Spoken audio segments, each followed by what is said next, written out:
Welcome to I Couldn't Help But Wonder Divorce Decoded, the podcast where we untangle the legal, emotional, and financial threads of modern family law one story at a time. I'm Lorraine Silverman, and today we're tackling one of the most emotionally charged and financially complicated issues in divorce, the house. It's not just where you lived. It's where your baby took her first steps, where you planned holidays, where you poured wine and folded laundry and paid the mortgage like clockwork. So I couldn't help but wonder, how do you decide what to do with a home that holds your whole history but no longer fits your future?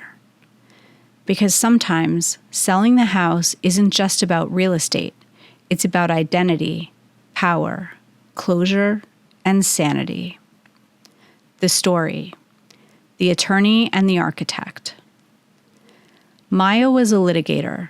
Her ex-husband, Dylan, was an architect who had designed their Niskayuna home down to the millimeter. Post-divorce, they agreed to sell, but neither of them actually wanted to. Dylan stalled, Maya pushed, the listing sat, the price dropped. It wasn't just a house. It was a monument to what they built together, and neither of them wanted to be the one to let go. Eventually, Maya stepped back and said something she hadn't said in 2 years. We need a plan, not a power struggle. The legal breakdown. Post-divorce real estate options in New York. In New York, if the house is purchased after the date of your marriage and prior to the date your divorce action is commenced, the presumption is that it is considered marital property subject to equitable distribution, even if only one party's name is on the deed. If the house was purchased before the marriage, the other party may still have an equitable claim to the property or may be entitled to credits for contributions made to the mortgage, taxes, or to improvements made to the property during the marriage that increased its value.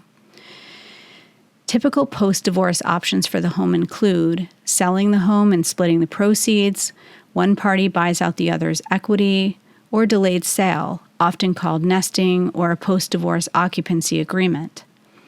The key is getting clarity on equity, taxes, market value, and who's responsible for maintenance and expenses until the property transfers or sells. And yes, high-value homes may require appraisals, capital gains planning, or even escrow agreements to protect both parties.